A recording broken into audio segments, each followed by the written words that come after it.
Hey guys, thanks for tuning in, and today I want to show you how I achieved this braidless sewing using microlinks. So right now you see me sectioning off the hair that I want to leave out so that way we can hide the link install that I'm going to do in the middle of her head. So I'm asking her where she want her part and then making sure I leave out enough around her perimeter to be able to cover up the tracks.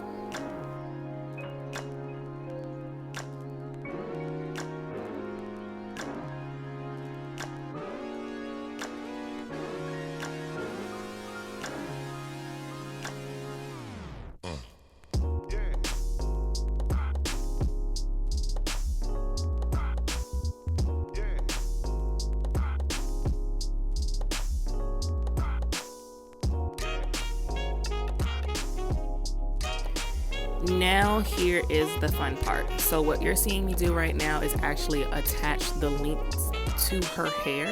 So I'm taking a bead and I'm pulling her hair through each individual bead and then clamping them close to the scalp so that way I have a foundation in order to sew the tracks on. And this is why this is considered a braidless sew-in, because I do not need braids to achieve the look at all.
And now I've finished sewing in all of the tracks, and as you can see, it's practically undetectable and it looks like it's her hair. So basically this technique is used to make your hair thicker and can add a little bit of length.